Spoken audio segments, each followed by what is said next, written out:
नमस्कार दोस्तों, स्वागत है आपका स्टडी फॉर सिविल सर्विसेज में। वीडियो को पूरा देखिए। कोई भी आपका फीडबैक है, कोई सजेशन है, तुरंत वीडियो में कमेंट करके जरूर बताइए। अच्छा लगे तो वीडियो लाइक जरूर कर लीजिए और ऐसे वीडियो लगातार फ्री में पाने के लिए चैनल को तुरंत सब्सक्राइब कर लीजिए और बेल आइकन को जरूर टैप कर लीजिए ताकि आगे भी सारे वीडियो आपको मिलते रहे। यूट्यूब में फॉलो करते हैं तो प्लीज ये वाला फ्री टेलीग्राम चैनल जरूर ज्वाइन कर लीजिएगा। सारे नोटिफिकेशन, सारे अपडेट यहीं पे आते हैं, ध्यान रखिएगा। स्टडी फॉर सिविल सर्विसेज का कोई भी पेड ग्रुप अगर आपको ज्वाइन करना है तो सिर्फ 856480530969606089786445 यही नंबर है हमारे, सिर्फ जहां पे कॉल या व्हाट्सएप कर सकते हैं।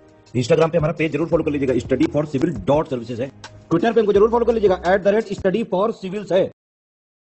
नमस्कार दोस्तों, एक बार फिर से आपका बहुत बहुत स्वागत है स्टडी फॉर सिविल सर्विसेज में। और मैं एसके त्रिपाठी आज आप सभी के साथ जो हमारी daily current affairs news analysis की सीरीज है उसको यहाँ पर बाइलिंगुअल मैनर में कंटिन्यू करूंगा, कवर करूंगा। और जैसा कि आप लोग स्क्रीन में देख पा रहे होंगे कि ये जो आर्टिकल्स हैं गवर्नमेंट की जितनी भी लीडिंग वेबसाइट्स हैं और जो लीडिंग न्यूज़पेपर्स हैं आपके, वहां से कलेक्ट किए जाते हैं, फिर आप लोगों को यहाँ पर अवेलेबल कराए जाते हैं, जो आप लोगों के लिए स्पेशली फॉर यूपीएससी सीएससी, उसके साथ ही जो आपके स्टेट पीसीएस के एग्जामिनेशंस होते हैं उनके लिए प्रीलिम्स और मेंस दोनों ही पर्सपेक्टिव में बहुत ही ज्यादा बेनिफिशियल साबित होगी। तो आप लोग इस सीरीज को सतत रूप से देखें और इसका महत्तम लाभ भी अर्जित करें। साथ ही दोस्तों, अगर आपने इस वीडियो में 10,000 लाइक्स का टारगेट कंप्लीट किया तो आप लोगों को जो इसकी पीडीएफ है फ्री ऑफ कॉस्ट हमारे टेलीग्राम के चैनल पर उपलब्ध कराई जाएगी। तो आप लोग हमारा टेलीग्राम का चैनल जरूर ज्वाइन कर ले, जो यहां पर आपको शो हो रहा है। इसके साथ ही हमारा इंस्टा का पेज भी फॉलो कर ले। तो आइए देखेंगे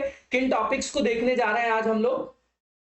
अब यहां पर जो सबसे पहला टॉपिक है जिसको हमने पहले भी कवर किया है ना, बीएन श्री कृष्ण कमेटी के बारे में भी हम लोगों ने देखा था। तो पर्सनल डेटा प्रोटेक्शन बिल के बारे में है। अब ये बिल जो है वापस ले लिया गया है तो उसी के बारे में बताया जा रहा है। अब कोई बिल जब स्क्रैप कर दिया जाता है वो हमारे लिए इंपॉर्टेंट नहीं है, लेकिन कमेटी की रिकमेंडेशन इंपॉर्टेंट होती है ना। इससे कहीं ना कहीं राइट टू प्राइवेसी और जो फ्रीडम ऑफ स्पीच और जो एक्सप्रेशन है उसको थ्रेट है, हमारे यहाँ साइबर थ्रेट की प्रॉब्लम है, उन सब चीजों से कनेक्ट करके देखना है इसको हमको। ठीक है, तो ये आपका पेपर 2 पेपर 3 में दोनों में आएगा, क्योंकि ये फंडामेंटल राइट से कहीं कहीं जुड़ा हुआ है कहीं ना कहीं। उसके अलावा आप देखेंगे तो साइबर सिक्योरिटी का भी मुद्दा है। ठीक है, इसको देखेंगे। दूसरा, हाइड्रोजन फ्यूल सेल बस की बात करेंगे। हमारे यहाँ पहली जो आपकी बिल्कुल स्वदेशी आयाम पर ये इस तरीके की अपनी बस जो है पहली बार तैयार की गई है, पुणे में इसका शुभारंभ किया गया है, इसलिए ये न्यूज है आपका। रिन्यूएबल एनर्जी रिसोर्सेज के बारे में आप लोगों ने कई बार जो है चर्चा में हमारे आया होगा, कई बार आप लोगों ने पढ़ा होगा।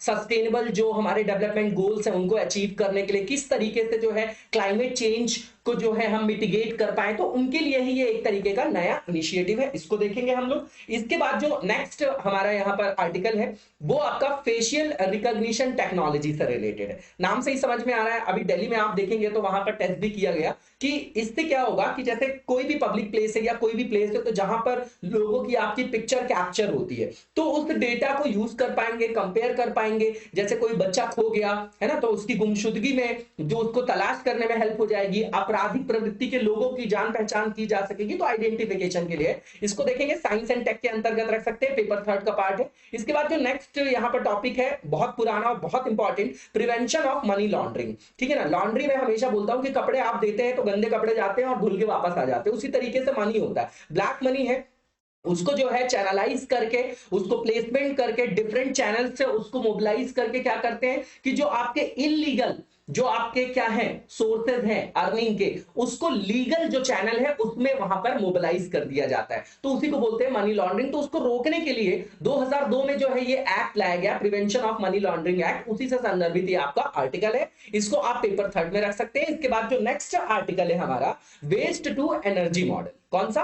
Waste to energy model. ठीक है, तो इसको देखेंगे हम लोग, बहुत इंपॉर्टेंट है, कई बार ये न्यूज में भी आता है। आप देखते होंगे कि नार्डिक कंट्रीज किस तरीके से यूज करते हैं। तो जो वेस्ट मटेरियल हमारे यहां से घरों से निकलता है, म्युनिसिपल के पास जो आपका क्या है वेस्टेज है, जो आपका इंडस्ट्री के पास है, जो आपका बायोकेमिकल जो वेस्टेज होते हैं, तो उसको किस तरीके से यूज किया जाए कि उससे एनर्जी प्रोड्यूस कर लिया जाए। तो इससे विन विन सिचुएशन है, एक तो वेस्ट मैनेजमेंट भी हो गया, ऊपर से हमने उससे एनर्जी भी प्रोड्यूस कर ली, तो उसी से संदर्भित है। 3rd पेपर में रख सकते हैं हम इसको। इसके संदर्भ में आपने रूल्स वगैरह भी देखा होगा। ठीक है, तो जो पहला टॉपिक है यहां पर विड्रॉ कर लिया है इस बिल से हमारे संसद में हमारी सरकार ने, है ना। तो ये अब ये बोला जा रहा है कि लास्ट 5 ईयर्स से जो आप लोग अपने एफर्ट्स लगा रहे थे तो वो तो वेस्ट हो गए, ये कंटेक्स्ट है पहली चीज। अब बोला जा रहा है कि और व्यापक बनाया जाएगा इस बिल को, तब प्रस्तुत किया जाएगा, ठीक है। तो अब इसके ओरिजिन की बात करेंगे कि बिल का ओरिजिन कैसे हुआ, ठीक है। तो देखिए एक जजमेंट आया था आधार के बाद से लगातार आप देखेंगे कि जो डोमेन है हमारी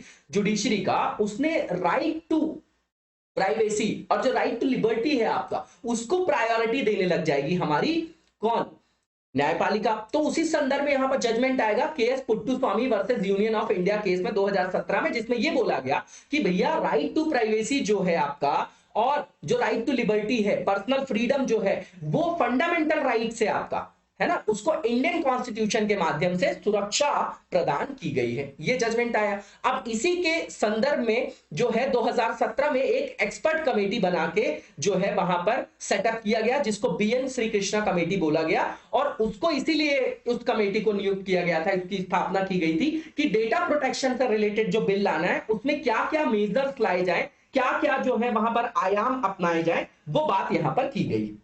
तो ये कमेटी बनाई गई कि भैया आप जो है ये जो रेगुलेटरी फ्रेमवर्क बनाना है डेटा प्रोटेक्शन के लिए, उसके लिए आयाम बनाइए, ठीक है। फिर इन्होंने अपनी रिपोर्ट भी सबमिट कर दी और उसी के संदर्भ में आप देखेंगे कि डेटा प्रोटेक्शन बिल लाया गया 27 जुलाई 2018 को, नॉर्मल सी चीज है। इसके बाद आप देखेंगे कि ये जो बिल है इससे क्यों विड्रॉ कर लिया गया, तो बहुत सारी चीजें हैं यहां पर। जो आप देखेंगे कि जो संयुक्त संसदीय समिति थी उसने विधेयक में 97 जो है आपके करेक्शंस बताए थे इसके अंतर्गत, ठीक है। इसमें बहुत सारे करेक्शंस थे और इसमें यह बोला जा रहा था कि ये जो बिल है इसके स्कोप को जो है एक्सपेंड करना है, विस्तारित करना है, ठीक है। और उसी संदर्भ में ये आपका बिल लाया गया, है ना। अब यहां पर आप देखेंगे कि यहां पर डेटा लोकलाइजेशन की बात थी, डेटा स्थानीयकरण। देखिए डेटा का मिसयूज ना हो इसलिए उसको जो है जहां पर कोई कंपनी है या कोई एंटिटी है तो वो अपने डेटा को वहीं पर स्टोर करेगी, वो सब यहां पर चीजें रखी गई थी, ठीक है ना। अब ये जो है यहां पर इसी को लेके बहुत सारी समस्याएं हमारे यहाँ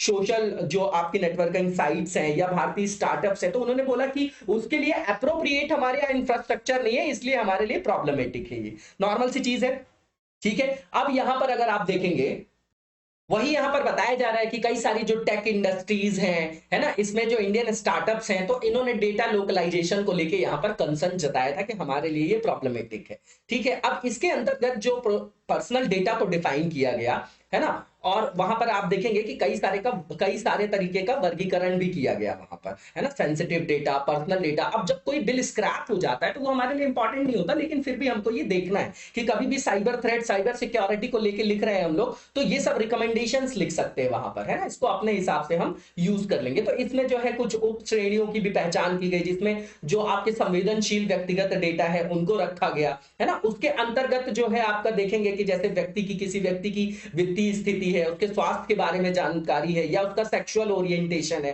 परंपरा, जाति, राजनीतिक और धार्मिक विश्वास, है ना, तो इनसे संदर्भित डेटाओं का भी वहां पर जो डेटा वगैरह था, जो डेटास थे, उसको वहां पर क्लासिफिकेशन उसका किया गया, नॉर्मल सी चीज है। इसके बाद आप देखेंगे कि यहां पर बताया जा रहा है कि व्यक्तिगत डेटा को किसी भी विशेषता या किसी अन्य विशेष जानकारी के रूप में इसमें डिफाइन किया गया था, उसका उपयोग जो है किसी व्यक्ति के आइडेंटिफिकेशन के लिए किया जाना था, है ना, नॉर्मल सी चीज है। अब इसके बाद यहां पर यह बोला जा रहा है जो आपके क्रिटिकल पर्सनल डेटा कैटेगरी है ना, उसको यह बोला गया था कि उसको सेंट्रल गवर्नमेंट जो है नोटिफाई करेगी, है ना, कि किस पर्सनल डेटा को जो है इस तरीके से जो है कैटेगराइज किया जाएगा, ठीक। इसके बाद आप देखेंगे कि ये जो आपका क्रिटिकल पर्सनल डेटा था उसके बारे में बोला गया कि इसको स्टोर और प्रोसेस किया जाएगा केवल और केवल भारत में, है ना। अब इसके बाद आप देखेंगे कि जो नेक्स्ट पॉइंट यहां पर बताया जा रहा है कि कई सारी कंट्रीज में जो है इसको लेके रूल्स बनाए गए हैं। आप लोग यूरोप के बारे में देखेंगे तो ये सब आप लोगों को समझ में आएगा, ठीक है। तो कई सारी जो है कंट्रीज के अंतर्गत इस तरीके के प्रावधान रखे गए हैं,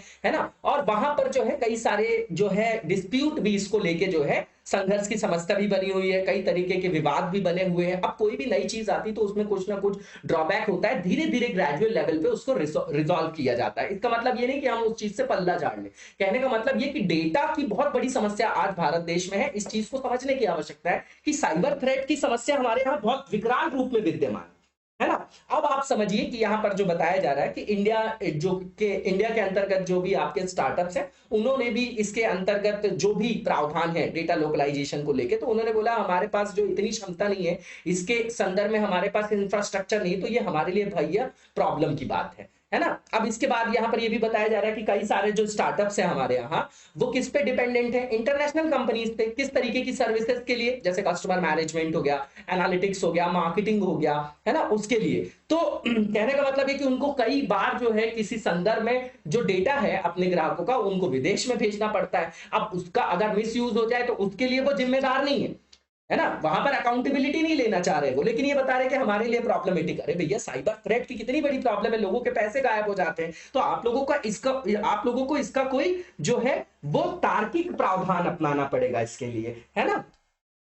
इसके बाद आप देखेंगे कि यहां पर ये भी बोल रहे हैं वो कि कंप्लायंस का जो है बर्डन बढ़ जाएगा उनके पास, तो ईज ऑफ डूइंग बिजनेस पे जो है नेगेटिव इंपैक्ट पड़ेगा, है ना। तो ये सब बातें यहां पर की जा रही, नॉर्मल सा ये टॉपिक है आपका। वे फॉरवर्ड क्या है कि यहां पर जो है युक्ति युक्त जो है आयामों को संश्लेषित करते हुए आगे की जो है राह निर्धारित करने की आवश्यकता है ना। क्योंकि हमारे यहाँ साइबर सिक्योरिटी पे भी जो है वो बहुत बड़ा कंसर्न है, तो उसको भी अपनाने की आवश्यकता है। उसके बाद सरकार जो है इस तरीके के प्रावधानों को अपना सकती है कि जो भी उसके ऐसे जो मान लीजिए कि क्रॉस बॉर्डर डेटा है, तो उसके लिए जो ट्रस्टेड जो भी ज्योग्राफिकल आपका एरिया होगा, उसको डिसाइड करके और उसको जो है वहां पर नोटिफाई कर सकते हैं कि यहां पर आप जो है उसको स्टोर करिए, ठीक है। इसके बाद जो नेक्स्ट टॉपिक है हमारा यहां पर, उसमें बताया जा रहा है हाइड्रोजन फ्यूल सेल बस के बारे में।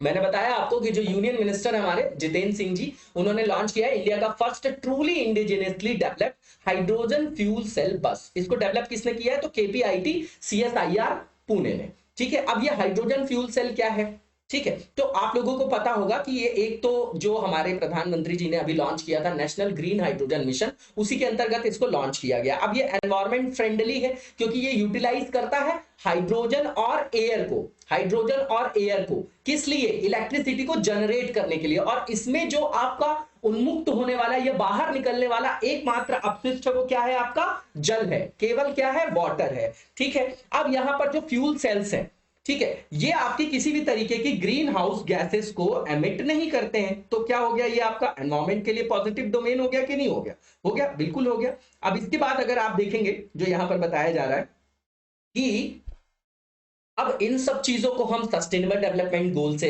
जो है रिलेट कर सकते हैं, है ना। कभी भी आंसर लिख रहे हो एनवायरमेंट प्रोटेक्शन के लिए, तो वहां पर इसको यूज कर सकते हैं। अब यहाँ पर ये बताया जा रहा है कि नेशनल ग्रीन हाइड्रोजन मिशन हमारे लिए इंपॉर्टेंट है, क्यों, क्योंकि इससे अफोर्डेबल और एक्सेसिबल क्लीन एनर्जी हम जो है प्राप्त कर सकते हैं। तो ये हमारे जो भी क्लाइमेट चेंज से रिलेटेड जो उसको मिटिगेट करने के लिए हमने जो गोल्स निर्धारित किए हैं, उनको भी प्राप्त करने में सहायक होंगे। उसके अलावा नए नए एंटरप्रेन्योरशिप जो है, जो नए नए एंटरप्रेन्योर्स वहां पर आएंगे, उनके लिए अपॉर्चुनिटी डेवलप होगी, जॉब की अपॉर्चुनिटी डेवलप होगी, तो नॉर्मल सी चीज है। इसके बाद यहां पर ये बोला जा रहा है कि इसकी ऑपरेशनल कॉस्ट भी कम है, जो डीजल से रन होने वाले व्हीकल है उनसे कम है। तो कहीं ना कहीं अगर लागत कम हो जाएगी, तो जो मालवाहक आपके ये जो भी आपके ट्रक हैं, है ना, जो भी आपकी बसेस हैं, जहां से यात्री आपके जो है यातायात का जो है लाभ उठाते हैं, या जहां से हमारा जो पूरा का पूरा फ्रेट कॉरिडोर जो है आपका संचालित होता है, तो अगर डीजल या पेट्रोल या इनपुट जो कॉस्ट है फ्यूल की वो कम हो जाएगी, तो चीजें सस्ती हो जाएंगी, तो कहीं ना कहीं ये हमारे यहाँ फ्रेट रिवॉल्यूशन को भी मोबिलाइज करेगा। इसके बाद ये बोला जा रहा है कि भारत इसको यूज कर सकता है एक्सपोर्ट में, और नेट एक्सपोर्टर बन सकते हैं हम क्लीन हाइड्रोजन एनर्जी के, और उससे रिलेटेड जो भी आपके इक्विपमेंट्स हैं, है ना, ये जो आपके हाइड्रोजन सेल जो आप देख रहे हैं, है ना, फ्यूल सेल है ये आपका, हाइड्रोजन बेस्ड है आपका, तो इससे रिलेटेड जो भी इक्विपमेंट्स है उनको भी एक्सपोर्ट कर सकते हैं। तो हमको इनकम किस में होगी, बताइए, डॉलर्स में होगी। तो क्या होगा, हमारे फॉरेक्स में जो है वृद्धि होगी, होगी कि नहीं होगी। तो हम अगर हमारा जो ये आपका राजकोषीय घाटा है वो कम हो जाएगा, ठीक है, हमारे पास सरप्लस आएगा, तो उसका उपयोग कर पाएंगे हम सोशल इंफ्रास्ट्रक्चर में, फिजिकल इंफ्रास्ट्रक्चर में, इन सब चीजों में यूज कर पाएंगे उसको, ठीक है। तो ये यहां पर बताया जा रहा है। इसके बाद यहां पर ये बताया जा रहा है कि ये जो जिसको हाइड्रोजन के रूप में यहाँ पर हरित हाइड्रोजन को एक ऐसे हाइड्रोजन के रूप में डिफाइन किया जाता है जो एक तरीके से नवीकरणीय विद्युत ऊर्जा का उपयोग करते हुए जो जल होता है आपका H2O जो है आपका, उसको हाइड्रोजन और जो आपका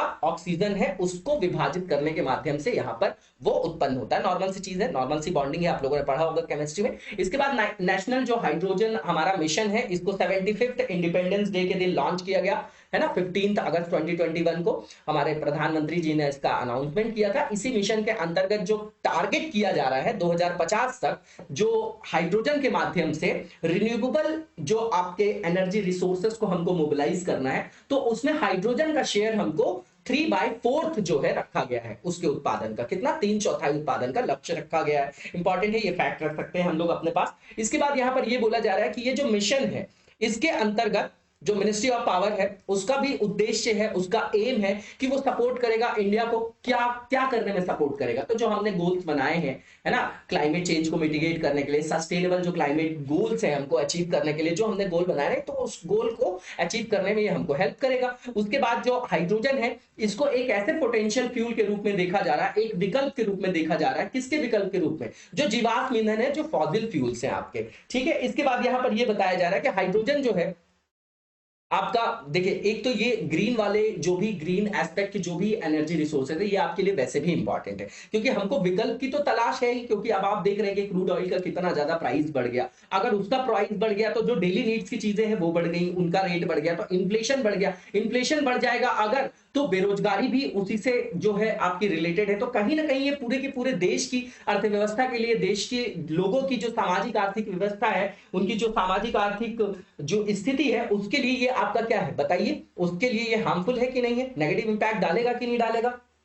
तो इसको एक तरीके से हम किस रूप में देख रहे हैं कि जो हमारा जीवाश्म ईंधन है उसका विकल्प हो जाएगा। तो जो भी आपकी क्लाइमेट चेंज की प्रॉब्लम्स है उनका सॉल्यूशन कर पाएंगे हम लोग, ठीक है ना, पॉल्यूशन को कम कर पाएंगे हम लोग। और इसी मिशन के अंतर्गत आप देखेंगे तो भारत को जो अपनी अक्षय ऊर्जा की क्षमता बढ़ाना है उसके लिए आपका सहायक होगा। और जो हमारा लक्ष्य 2030 तक 450 गीगावाट जो आपकी रिन्यूएबल एनर्जी से प्राप्त करना है हमको ऊर्जा, उस लक्ष्य को हासिल करने में हमको ये हेल्प करेगा कि नहीं करेगा। इसके बाद ये जो नीति है, ये सरकार को 2030 तक जो 50 लाख टन ग्रीन हाइड्रोजन का उत्पादन का लक्ष्य, उसको भी पूरा करने में सहायक सिद्ध हो सकता है, ठीक है, हो सकता है। इसके बाद आप देखेंगे कि यहां पर क्वेश्चन दिया गया, क्वेश्चन आप लिख के दिखाइएगा। इसके बाद जो नेक्स्ट हमारा टॉपिक है, फेशियल रिकॉग्निशन टेक्नोलॉजी से रिलेटेड है। तो अभी दिल्ली पुलिस ने इसको यूज करना स्टार्ट किया है, इसलिए ये न्यूज में है, ठीक है। अब यहां पर आप देखेंगे कि किसी भी विशेष कानूनी प्रावधान के अभाव में जो है सरकार द्वारा अगर इस तरीके की तकनीक का उपयोग व्यापक स्तर पर किया जाएगा, तो कहीं ना कहीं ये राइट टू प्राइवेसी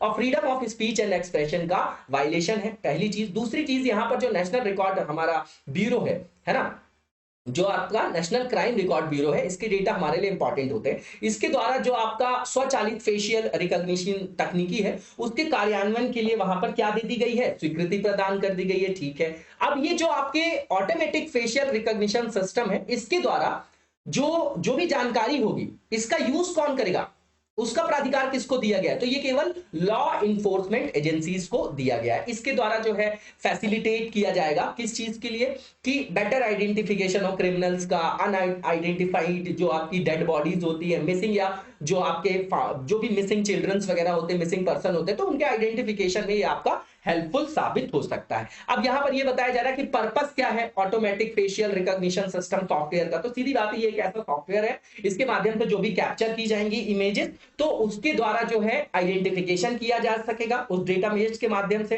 है ना, उसमें मैचिंग वगैरह किया जाएगा, है ना, फोटोज और वीडियोस से जो भी कैप्चर होगी इमेज, तो उसको जो है क्या किया जा सकता है, उसके द्वारा आइडेंटिफिकेशन वगैरह किया जा सकता है, ठीक है। अब सार्वजनिक और निजी स्रोत दोनों जगह से जो भी तस्वीरें, जो भी इमेजेस वगैरह ली जाएंगी वहां से, इसके द्वारा थोड़ा इजी हो जाएगा जो लापता बच्चे हैं उनको ढूंढना, और जो आपराधिक जो आपके व्यक्ति हैं उनकी पहचान भी आसान हो जाएगी, है ना। इसके बाद आप देखेंगे कि हालिया में जो रिपोर्ट्स आई हैं उसके अनुसार जो दिल्ली का रामलीला मैदान है, वहां पर जो जनसाधारण वहां से एक जगह से दूसरी जगह जा रहे थे, वहां पर जो आपके जो भी लोग वहां से गुजरे, तो उनको मेटल जो आपका डिटेक्टर होता है उससे होके गुजरना पड़ा। तो उस दौरान जो उनकी पिक्स ली गई, जो उनकी इमेजेस ली गई, है ना, तो और उसका डेटाबेस जो स्कैन किया गया, तो उस तरीके से ही यहाँ पर इसको लगा के उसका यूज किया जा सकता है और आगे जो है इस डेटाबेस का यूज आइडेंटिफिकेशन के लिए किया जा सकता है। नॉर्मल सा एग्जांपल, ये इतना इंपॉर्टेंट नहीं है। इसके बाद ये सॉफ्टवेयर काम कैसे करेगा, तो ये जो है आपका एक तरीके से ऑटोमेटिक है, सिस्टम है, ये फेस को रिकॉग्नाइज करेगा और ये डिफरेंट है आपका, जैसे स्मार्टफोन में भी आप लोग देखते होंगे ना, लॉक खोलने के लिए जो आपका फेशियल रिकॉग्निशन सिस्टम होता है, तो उससे डिफरेंट है आपका, है ना, स्मार्टफोन में जो आपका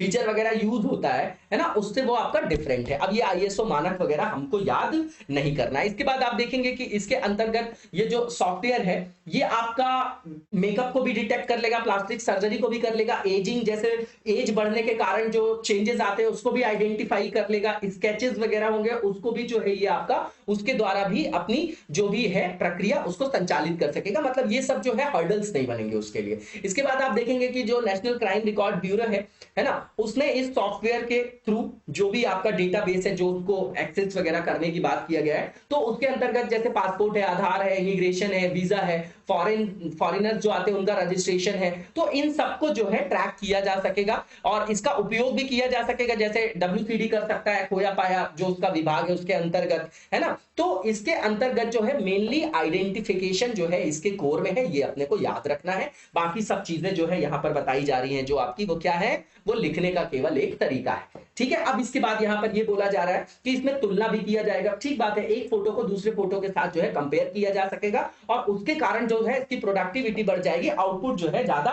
बेटर मैनर में वहां पर अचीव किया जा सकेगा। इसके बाद यहां पर एक केंद्रीकृत जो है वेब एप्लीकेशन भी जो है वेब एप्लीकेशन स्थापित किया जाएगा दिल्ली में, है ना, दिल्ली में, ठीक है। अब जो आपका अपराध रिकॉर्ड ब्यूरो का डेटा सेंटर है वहां पर, और उसके द्वारा भारत के जो सभी पुलिस स्टेशन हैं, तो जब उनको आवश्यकता होगी तो उनको डेटाबेस वगैरह वहां पर उपलब्ध कराया जाएगा, ठीक है। इंटरपोल जो फेस रिकॉग्निशन सिस्टम है वो 160 से ज्यादा देशों में जो है कार्यरत है ना, 160 से अधिक देशों में, और वो एक तरीके का अद्वितीय वैश्विक स्तर पर क्रिमिनल डेटाबेस भी है। इसका यूज कर सकते हैं जब किसी तरीके की क्रिमिनल एक्टिविटीज हो तो लोगों को आइडेंटिफाई करने के लिए, ठीक है। अब ये जो आपका सिस्टम है वो भी ऑटोमेटिक आपका क्या है, बायोमेट्रिक सॉफ्टवेयर एप्लीकेशन है, वो आइडेंटिफिकेशन वो भी करता है ना, एनालाइज करता है पैटर्न को, शेप को, प्रपोर्शन को, फेशियल फीचर्स को, है ना, ये बताया जा रहा है। अब ये जो जैसे फिंगरप्रिंट्स है, डीएनए है ना, तो उससे थोड़ा सा ये आपका डिफरेंट है, ठीक है। अब आप समझेंगे कि जैसे फिंगरप्रिंट है, डीएनए, तो ये तो लाइफ टाइम कभी भी चेंज नहीं होगा रिकॉग्निशन के लिए, लेकिन चेहरे की अगर बात करें तो समय के साथ चेंज आ जाता है। मान लीजिए किसी ने प्लास्टिक सर्जरी करा ली, मेकअप कर रखा है ना, तो बहुत सारे कारकों को भी ध्यान में रखना पड़ता है। ये लूप होल्स भी है जो आपका फेशियल रिकॉग्निशन सिस्टम में है। अब यहाँ पर और समस्याएं क्या क्या हैं, तो पहली चीज तो ये कि यहाँ पर जैसे देश भर में जो केंद्र और विभिन्न राज्य सरकारें हैं, तो वो डिफरेंट जो है अलग अलग, लगभग यहाँ पर बताया जा रहा है जो सक्रिय रूप से अभी उपयोग में लाए जा रहे हैं, तो 16 अलग अलग इस तरीके के जो आपके रिकॉग्निशन ट्रैकिंग सिस्टम है उसका उपयोग अभी भी कर रहे हैं भारत में। अब इसके बाद आप देखेंगे कि अभी फेस रिकॉग्निशन सिस्टम से रिलेटेड हमारे यहाँ कोई भी स्पेसिफिक लॉ नहीं है, रेगुलेटरी आपका फ्रेमवर्क जो है उसका कोई वैधानिक क्या आधार नहीं है, कुल मिला के इससे रिलेटेड कोई स्पेसिफिक लॉ नहीं है, अपने आप में सबसे बड़ी समस्या है। इसके बाद आप देखेंगे तो ये कहीं ना कहीं राइट टू प्राइवेसी के लिए थ्रेट है, सबसे बड़ी चीज यहां पर ये फंडामेंटल राइट्स का हनन हो रहा है इससे, ठीक है। अब यहां पर ये बताया जा रहा है कि इसके लिए कोई भी स्टैंडर्ड्स नहीं है, मानक नहीं है, तो हमारे यहाँ कोई रेगुलेशन ही नहीं है, कोई इसके लिए वैधानिक आयाम नहीं है, तो वही चीज यहाँ पर बताई जा रही है। उसके बाद यहाँ पर ये बताया जा रहा है कि आर्टिकल 21 का भी यहाँ पर वायलेशन है ना। तो अब इससे संदर्भित मुख्य चुनौतियां क्या है, तो वही हो गया आपका पहला तो फंडामेंटल राइट्स का वायलेशन है ना, राइट टू प्राइवेसी का। इसके बाद इसका जो है इलीगल यूज भी किया जा सकता है ना, ठीक है। उसके बाद यहां पर यह बोला जा रहा है कि हमारे देश में सिटीजन्स की जो प्रोफाइलिंग की जा सकती है, जैसे रिलीजन के बेस्ड पे, है ना, कास्ट के बेस्ड पे, तो उसका जो है गलत तरीके से दुरुपयोग किया जा सकता है राजनीतिक लाभ के लिए। इसके बाद यहां पर जो है ऑटोमेटिक जो है एक आप देखेंगे तो ऑटोमेटिक रूप से डिस्क्रिमिनेटरी पॉलिसिंग वगैरह, मतलब पुलिसिंग वगैरह किया जा सकता है ना, भेदभावपूर्ण जो है एक तरीके से निगरानी का ही आयाम है ये आपका। इसके बाद यहां पर मान लीजिए कोई भी सरकार के विरुद्ध अगर प्रदर्शन वगैरह कर रहा है तो उसको भी आइडेंटिफाई करके उसको निशाना बनाया जा सकता है ना, ठीक है। और ये आपका आर्टिकल 19 का भी कहीं ना कहीं वायलेशन है, freedom of speech and expression का। इसके बाद यहां पर ये बताया जा रहा है वे फॉरवर्ड, तो सीधी बात है, सबसे पहले गवर्नमेंट के लिए स्पेसिफिक स्टैंडर्ड्स बनाने चाहिए, स्पेसिफिक गाइडलाइंस बनाने चाहिए, इसको वैधानिक जो है आयाम प्रदान करना चाहिए और स्पष्ट विशिष्ट जो है दिशा निर्देश बनाने के बाद इसको जो है इंप्लीमेंट करना चाहिए। इसके बाद जो नेक्स्ट टॉपिक है हमारा, और ये जो है रिलेटेड है आपका किससे, ये prevention of money laundering act से रिलेटेड है। ठीक है, अब यहां पर जो बेल वगैरह की बात हो रही है तो उसके लिए फिर से सुप्रीम कोर्ट ने बोल दिया भैया कि ये जो है इसमें जो है बेल वगैरह का प्रावधान नहीं किया जाएगा, और इसके अंतर्गत जो ईडी को पावर दी गई थी अरेस्ट करने की, सर्च करने की, जो भी आपकी प्रॉपर्टी वहां पर है उसको अटैच करने की, सीज करने की, है ना, इस एक्ट के अंतर्गत उसको उसने अपहेल्ड कर दिया है, उसको बरकरार रखा है। जो पिछला जजमेंट आया था उसको पलट दिया यहाँ पर और बोला है कि भैया ईडी के पास ये पावर रखना जरूरी है, क्योंकि ये हमारे नेशनल इंटरेस्ट से रिलेटेड है, नेशनल सिक्योरिटी को थ्रेट हो सकता है, क्योंकि जो इस तरीके के इलीगल आपका मनी होता है उसको टेररिस्ट भी यूज करते हैं, टेरर फंडिंग के रूप में, है ना, टेरर फाइनेंसिंग के संदर्भ में भी। ठीक है, तो देश की सुरक्षा को लेके ये आपका अनिवार्य है, इसलिए इस तरीके के प्रावधान जो है यहां पर बनाए रखना राज्य के लिए हित है ना, हित में है, राज्य के हित में है ये आपका। ठीक है, अब यहां पर ये भी बताया गया है, कोर्ट ने ये भी बोला है कि मान लीजिए जो बेल के लिए कंडीशंस होती हैं, तो नॉर्मल केसेस में आप देखेंगे तो आरोपी के ऊपर ये नहीं होता कि वो अपनी बेगुनाही खुद ही साबित करे, लेकिन इसमें ये है कि यहां पर जो आप देखेंगे तो जो रिवर्स बर्डन ऑफ प्रूफ की बात है, मतलब जिसके ऊपर ये आपका लगाया जा रहा है अपराध का, बात जो की जा रही है कि भैया आप अपराधी हैं, आप अभियुक्त हैं, है ना, आप अभियुक्त हैं, आपके ऊपर इस तरीके का आरोप है, तो आप ही को सिद्ध करना पड़ेगा जिसके ऊपर ये आरोप लगाया गया है कि भैया वो निर्दोष है ना, तो उसको भी बनाए रखा गया है, उसको भी बरकरार रखा गया है, और वही बता दिया गया है कि जमानत देने के लिए जो ये साक्ष्यों का बोझ था आरोपी पर, इसको 2017 का एक फैसला आया था निकेश ताराचंद शाह बनाम आपका यूनियन ऑफ इंडिया, तो उसके अंतर्गत ये बोल दिया गया था कि इस तरीके के मानदंड आपके असंवैधानिक है, लेकिन उसको जो है पलट दिया गया और बोला गया कि भैया ये तो बनाए रखा जाएगा क्योंकि ये देश के हित में है और राष्ट्रीय जो सुरक्षा है वो सबसे ज्यादा सर्वोपरि होती है। अब यहां मनी लॉन्ड्रिंग क्या होता है मैंने आपको पहले ही बताया, कोई भी संगठन, कोई भी संस्था या कोई वैयक्तिक संदर्भ, है ना, अब उनके द्वारा मान लीजिए जो लाभ अर्जित किया जा रहा है, राजस्व अर्जन किया जा रहा है, उसका जो सोर्स है अगर वो इलीगल है, ठीक है, तो उसको किसी तरीके से, है ना, किसी विधि के द्वारा जो है वो विधि के अनुरूप बना लेते हैं, कुल मिला के उसके सोर्स को छुपा ले जाते हैं और उसको लीगल चैनल में उसको मोबिलाइज करके उसको यूज करते हैं, तो जो आपका ब्लैक मनी था उसको व्हाइट कर लेते हैं, उसी को बोलते हैं मनी लॉन्ड्रिंग। अब इसके अंतर्गत क्या किया जाता है, ये कैसी प्रक्रिया, तो सीधी बात है, जो भी आपके इस तरीके के अपराधी हैं वो अपनी आय के अवैध स्रोत को छिपा के उसको वैध बना लेते हैं। ठीक है, अब इसके द्वारा आप देखेंगे तो इसमें बहुत ज्यादा जो ट्रांसफर का सिस्टम होता है, जैसे ट्रांसफर किया जाता है ना, डिफरेंट कंपनीज में, है ना, पोस्ट बॉक्स कंपनीज वगैरह आप लोग देखते होंगे, तो उसमें कॉम्प्लेक्स ट्रांसफर्स होते हैं, कॉम्प्लेक्स ट्रांजैक्शन होते हैं, तो ये आपके ट्रेस नहीं हो पाते हैं, है ना, ट्रेस नहीं हो पाते हैं। ठीक है, और इसी तरीके से जो है वो जो आपका इलीगल मनी है उसको लीगल चैनल में ये आपके एम्बेडेड करा ले जाते हैं। अब इसके बाद आप देखेंगे कि ऑब्जेक्टिव्स क्या था, ये जो आपका एक्ट है मनी लॉन्ड्रिंग एक्ट, तो सीधी बात है, पहली बात तो इसको प्रिवेंट करना, उसके बाद उससे कॉम्बैट करना, है ना, उससे जो है आपका अवैध जो गतिविधियां हैं या इस तरीके का जो आर्थिक अपराध है उससे हमको क्या करना, उसको रोकने के लिए, सशक्त बनाने के लिए ये आपका एक्ट लाया गया। इसके बाद आप देखेंगे कि इसके अंतर्गत जो भी इस्तेमाल की जा रही है संपत्ति उसको सीज करने का भी प्रावधान है ना। अब इसके अंतर्गत, इस एक्ट के अंतर्गत जो मुख्य अपराध है आपके, जो मुख्य आपके क्या है क्राइम्स है, उनको यहां पर कैटेगराइज किया गया है। ठीक है, अब कैटेगराइज किया गया, इसको हमने पहले भी कवर किया, जैसे पार्ट ए में क्या रखा गया है, तो इसमें कुछ ऑफेंसेस को एनलिस्ट किया गया है, बहुत सारे एक्ट जो हमारे बनाए गए हैं उसके अंतर्गत, जैसे पहला तो आईपीसी है, दूसरा नारकोटिक्स ड्रग्स एंड साइकोट्रॉपिक जो आपके सब्सटेंसेस एक्ट है, उसके बाद प्रिवेंशन ऑफ करप्शन एक्ट है, antiquities and art treasure act है, कॉपीराइट एक्ट है, ट्रेडमार्क एक्ट है, वाइल्ड लाइफ प्रोटेक्शन एक्ट है और आईटी एक्ट है। पार्ट बी में जो रखा गया है यहाँ पर, तो उसमें इस तरीके के ऑफेंसेस जो आपके पार्ट ए में है वो तो ऑलरेडी है ही है, उसके बाद ऐसे जो ऑफेंसेस हैं जिनकी वैल्यू 1 करोड़ या उससे ज्यादा है उसको रखा गया है।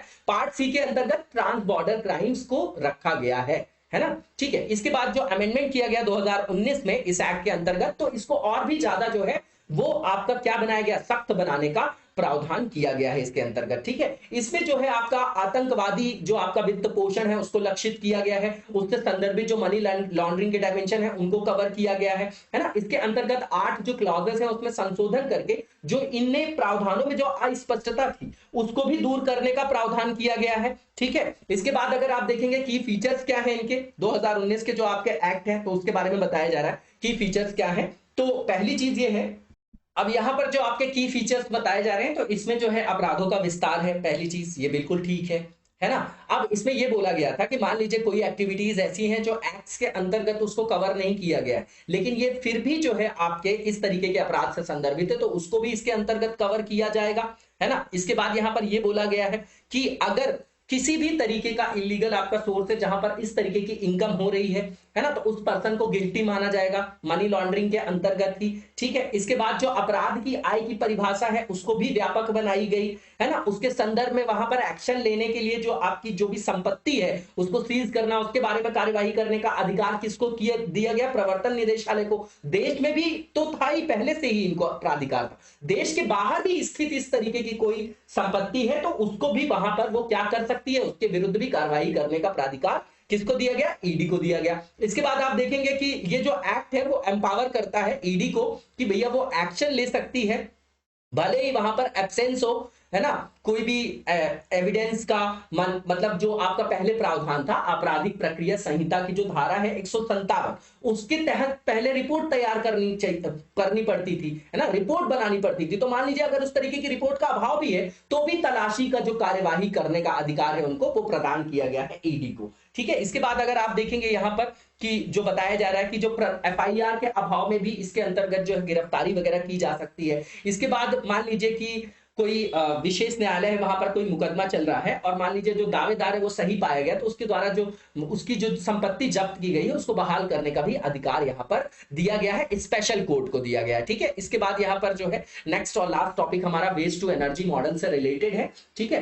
तो यहां पर वेस्ट टू एनर्जी क्या है कि जो भी अपशिष्ट है उससे किस तरीके से जो है हम प्राथमिक शोधन के द्वारा ऊर्जा जो है वहां से प्राप्त कर सके, ऊर्जा का उत्पादन कर सके। मतलब अपशिष्ट पदार्थों को संशोधित करके, संसाधित करके और उसके द्वारा ऊर्जा उत्पादन करने की ये आपकी विशिष्ट प्रक्रिया है। अब इसकी आवश्यकता क्यों है, क्योंकि हमारे यहाँ बहुत सारा वेस्ट है, पहली चीज, है ना। तो उसके लिए वेस्ट मैनेजमेंट आवश्यक है। अब हमने मान लीजिए वेस्ट मैनेजमेंट कर लिया, अब उसका यूज भी कर ले, मतलब वेस्ट टू यूज मॉडल है। नार्डिक कंट्रीज में आप देखेंगे तो इस तरीके के जो आपके इनिशिएटिव्स है वो बहुत ज्यादा आयाम पर अपनाए जाते हैं। तो ये कहीं ना कहीं हमारी आवश्यकता भी है। जो स्वच्छ भारत मिशन है उसको भी सशक्त करेगा। हमारे यहाँ बहुत सारा अर्बन वेस्ट जनरेट होता है 62 million ton every year. Municipal solid waste भी जो है जनरेट होता है ना, ठीक है। और वो ग्रोइंग उसका जो आपका रेट बता रहे हैं यहाँ पर 9.5% एनुअली है। तो बहुत सारा वेस्ट है तो उसका यूज कर सकते हैं हम लोग। इसके बाद आप देखेंगे जो United Nation Food and Agriculture Organization है उसका भी एस्टिमेशन है कि मोर देन 40% जो फूड प्रोड्यूस होता है हमारे यहाँ, है ना, जो प्रोडक्शन होता है फूड, उसमें जो आप देखेंगे तो मोर देन 40% फूड जो है वो वेस्टेज भी है हमारे यहाँ, है ना। मतलब 40% से अधिक भोजन की हमारे यहाँ बर्बादी हो जाती है, तो उसका यूज कर सकते हैं। इसके बाद जो औद्योगिक, शहरी, कृषि क्षेत्र में जो आपका अपशिष्ट उत्पादन है ना, उसका भी यहाँ पर उपयोग किया जा सकता है। जैविक अपशिष्ट वगैरह है तो इसका उपयोग ऊर्जा उत्पादन के लिए किया जा सकता है। अब जब ऐसा हो जाएगा तो जो हमारे यहाँ भूमि प्रदूषण है ना, कहीं ना कहीं सॉइल कंजर्वेशन में ये आपका पॉजिटिव इंपैक्ट डालेगा। भूमि में जो प्रदूषण होता है, जल निकाय में जो प्रदूषण होता है ना, आप लोगों को पता होगा, ठीक है।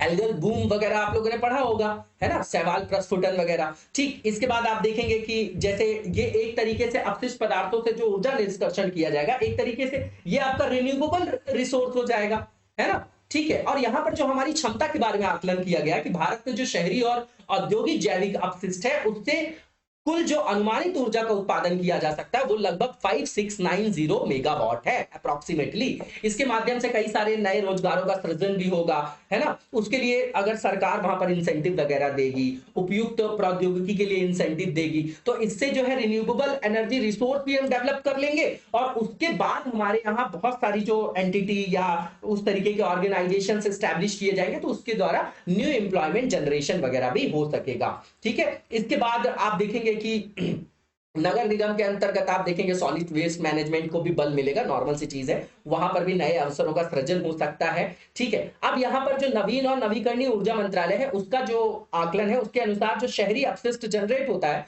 उससे लगभग 1700 मेगावाट और जो औद्योगिक अपशिष्ट जनरेट होता है उसमें जो है 1300 मेगावाट की क्षमता मौजूद है। नीति आयोग ने स्वच्छ भारत मिशन के एक हिस्से के रूप में 2018-19 तक जो अपशिष्ट पदार्थ हैं उन पर जो आधारित ऊर्जा संयंत्र है उनसे अनुमान लगाया था कि 800 मेगावाट जो है वहां पर एनर्जी का क्या किया जाएगा, वहां पर एनर्जी का उत्पादन किया जा सकेगा। अब यहां पर आप देखेंगे कि जो Waste to Energy Corporation of India है इसके एस्टैब्लिशमेंट के कारण जो भी आपके कॉन्स्ट्रक्ट किए गए इंसिनरेशन प्लांट्स वो किस मॉडल पे किए गए, ट्रिपल पी मॉडल के माध्यम से किए गए हैं, है ना। कई सारी जो है स्थापना की गई और इंसिनरेशन जो है आपकी टेक्निक जो है, इसको जो है पूछा भी है यूपीएससी ने प्रीलिम्स में, हमारे लिए इंपॉर्टेंट है। इसके बाद इससे रिलेटेड क्या जो है, जो भी आपके इस तरीके के प्लांट्स हैं उनसे रिलेटेड क्या इश्यूज है, क्या प्रॉब्लम है, उसके बारे में यहाँ पर बात की जा रही है। तो जो आपका centre for science and environment है उसने बोला है कि भारत में जो इस तरीके के प्लांट है उसमें आधे से ज्यादा जो है लगभग वो आपके क्या हैं, वो आपके निष्क्रिय बने हुए हैं। दूसरी चीज ये कि भारत में जो आपके म्युनिसिपल सॉलिड वेस्ट मैनेजमेंट का संदर्भ है वो आपका इनएफिशिएंट है। इसके बाद आप देखेंगे कि जो आपका भारत में अपशिष्ट पदार्थ है उसका कैलोरीफिक वैल्यू कम है और उसमें जो मॉइस्चर कंटेंट है वो ज्यादा है। इसके बाद बोला जा रहा है जो हमारे यहाँ पर वेस्टेज होता है वो मैक्सिमम अगर उसका प्रपोर्शन देखेंगे तो अनसेग्रेगेटेड होता है, अपृथक्कृत रूप में होता है, उसको अलग अलग जो है पृथक्कीकरण उसका नहीं किया जाता, ठीक है। दूसरी चीज आप देखेंगे कि जैसे पीवीसी जैसे जो आपके मटेरियल होते हैं, है ना, तो उसके द्वारा क्या निकलता है, कार्सिनोजेनिक आपके केमिकल्स निकलते हैं जिससे कैंसर होने की संभावना बनी रहती है। उसके बाद आप देखेंगे कि अपशिष्ट पदार्थों से जो विद्युत ऊर्जा जो उत्पादित की जाती है उसकी लागत भी ज्यादा है, 7 रुपए पर किलोवाट है, जबकि कोयले से जो उत्पन्न की जाती है विद्युत ऊर्जा 3 रुपए से 4 रुपए प्रति किलोवाट है। अब अभी जो हमने हाइड्रोजन वाला जो आपका फ्यूल सेल देखा तो उससे जो एनर्जी का प्रोडक्शन हो रहा था वो आपका ज्यादा एफिशिएंट था, फॉसिल फ्यूल से कम थी उसकी वैल्यू, तो लोग वहां पर मोटिवेट होते। लेकिन यहां पर जब कॉस्ट ज्यादा हो जाती है, इनपुट ज्यादा हो जाती है, तो लोग वहां पर डिमोटिवेट हो जाते हैं। यहीं पर सरकार को आगे आके यहाँ पर इंसेंटिव देना चाहिए, ना कि मुफ्त की बिजली और पानी देना चाहिए। पॉपुलिस्ट अप्रोच से ज्यादा आगे निकल के यहां सोचना चाहिए अगर राष्ट्र हित के बारे में उनको विचार करना है तो। अब आगे की ओर चलेंगे हम लोग और यहाँ पर जो नेक्स्ट पॉइंट बताया जा रहा है कि जैसे जो आपका आपने देखा होगा बायोमेथेनेशन आपकी एक प्रोसेस होती है, टेक्नोलॉजी होती है, तो उसके अंतर्गत क्या होता है कि इसको हम इंपोर्ट करते हैं भारत, है ना, तो इसके द्वारा भी जो भी अपशिष्ट पदार्थों से ऊर्जा निष्कर्षण की विधि है उसकी लागत बढ़ जाती है ना, तो ये आपका कॉस्टली हो जाता है। उसके बाद आप वे फॉरवर्ड क्या है, तो नीति आयोग ने बोला कि सबसे पहले तो आप जो ट्रिपल पी का मॉडल है उसको अपनाइए क्योंकि आपको इन्वेस्टमेंट की जरूरत है। इसके बाद यहां पर ये बोला जा रहा है कि राज्य सरकारों के द्वारा भी इसकी जो गाइडलाइंस वगैरह है ना, उसको जो है यहाँ पर लागू किया जाना चाहिए, ठीक है। अब इसके बाद यहां पर ये बोला जा रहा है कि सेग्रेगेशन को एंश्योर करना चाहिए, पीवीसी को समाप्त करने के उद्देश्य से जो 2016 के आपके वेस्ट मैनेजमेंट रूल्स हैं उनको जो है क्रियान्वित किया जाना चाहिए, उनका अनुपालन किया जाना चाहिए अच्छे से। इसके बाद यहां पर यह बोला जा रहा है कि जो म्युनिसिपल कॉर्पोरेशन है उसके फाइनेंशियल डोमेन को स्ट्रेंथन करने की जरूरत है, वहां पर ह्यूमन रिसोर्स को भी स्ट्रेंथन करने की जरूरत है। इसके बाद यहां पर यह बताया जा रहा है जो हमारे यहाँ आर्टिकल 51A में लिखा गया है कि पर्यावरण के प्रति जागरूकता, पर्यावरण का संरक्षण, तो उसको भी जो है यहाँ पर हमारे देश के नागरिकों को भी डीपीएसपी के अंतर्गत खुद जो है वहां पर उसको मोबिलाइज करने की आवश्यकता है ना, उसको मूर्त रूप प्रदान करने की आवश्यकता है क्योंकि वो हमारे संविधान में उल्लिखित है, नॉर्मल सी चीज है। इसके बाद यहाँ पर क्वेश्चन दिया गया है, इसको आप लोग यहाँ पर प्रैक्टिस कर सकते हैं। इसके बाद जो नेक्स्ट फेज है हमारा ये एमसीक्यू से रिलेटेड है और पहला जो एमसीक्यू है जोनल काउंसिल से रिलेटेड यहाँ पर एमसीक्यू है, उसके बारे में स्टेटमेंट दिए गए हैं, बताना है कि कौन सा ट्रू है। तो पहला जो स्टेटमेंट है यहां पर कि जोनल काउंसिल जो है आपके वो स्टैट्यूटरी बॉडी है, बिल्कुल ठीक है। दूसरा जो स्टेटमेंट है उसमें बोला जा रहा है कि इसको स्टैब्लिश किया गया 1956 का जो आपका स्टेट रीऑर्गेनाइजेशन एक्ट है उसके अंतर्गत। दूसरा स्टेटमेंट भी बिल्कुल ठीक है। तीसरा जो स्टेटमेंट है उसमें बताया जा रहा है कि ये जो डिवाइड किए गए हैं 5 जोन्स में, तो आप पूरे के पूरे मैप में देखेंगे तो आपका एक तो नदन है ना, फिर सदर्न, एक आपका ईस्ट और एक वेस्ट और एक सेंट्रल, मतलब 5 हैं आपके, बिल्कुल ठीक है। और लास्ट जो है कि इसके चेयरमैन कौन होते हैं इन काउंसिल के, तो यूनियन जो आपके होम मिनिस्टर्स हैं, यूनियन जो आपके होम मिनिस्टर हैं, है ना, वो आपके क्या होते हैं, चेयरमैन होते हैं इसके, बिल्कुल ठीक है। ऑल ऑफ द अबव इसका आंसर हो जाएगा। इसके बाद जो नेक्स्ट क्वेश्चन है इसमें मनरेगा के बारे में स्टेटमेंट दिए गए, बताना है कौन सा ट्रू है। तो पहला इसमें जो है इनकरेक्ट ऑप्शन को हमको पिक करना है ना, ध्यान दीजिएगा। इस जो पहला स्टेटमेंट है इसको बताया जा रहा है कि इसको लॉन्च किया गया था 23 अगस्त 2005 को, बिल्कुल ठीक है। दूसरा जो स्टेटमेंट है उसमें ये बताया जा रहा है कि इसके अंतर्गत ग्रामीण परिवार है ना, उनको जो है उनमें जो भी आपके बेरोजगार लोग हैं उनको कम से कम 100 दिनों का गारंटीकृत मजदूरी रोजगार प्रदान किया जाता है और इसमें अकुशल शारीरिक कार्य करने के आयाम को सम्मिलित किया गया, मतलब जो आपके अकुशल शारीरिक कार्य है ना, तालाब खोदना है ना, इस तरीके के काम, मजदूरी वाले काम, ठीक है। दूसरा स्टेटमेंट भी ट्रू है। तीसरा ये कि इसमें ये प्रावधान किया गया है कि जो भी बेनिफिशियरी होंगे उसमें 33% लगभग 1/3 जो होंगे वो आपके वुमेन्स का होना यहाँ पर कंपलसरी है, बिल्कुल ठीक है। और लास्ट जो है इसमें जो वेजेस वगैरह पे किया जाता है वो आपका मिनिमम वेजेस एक्ट 1948 के प्रोविजन के माध्यम से किया जाता है, उसी के अकॉर्डिंग किया जाता है। बिल्कुल ठीक है। चारों स्टेटमेंट पूछा जा रहा है कि कौन सा गलत है, तो कोई भी गलत नहीं है यहां पर, इसका आंसर आपका नन ऑफ द अबव हो जाएगा। और इसी के साथ आज के वीडियो को यहीं पर विराम देंगे। नेक्स्ट वीडियो में कंटिन्यू करेंगे। जब तक आप लोग लगातार लिखते रहिए, तब तक लगातार पढ़ते रहिए, जबरदस्त तरीके से आगे बढ़ते रहिए। Thank you so much, best of luck.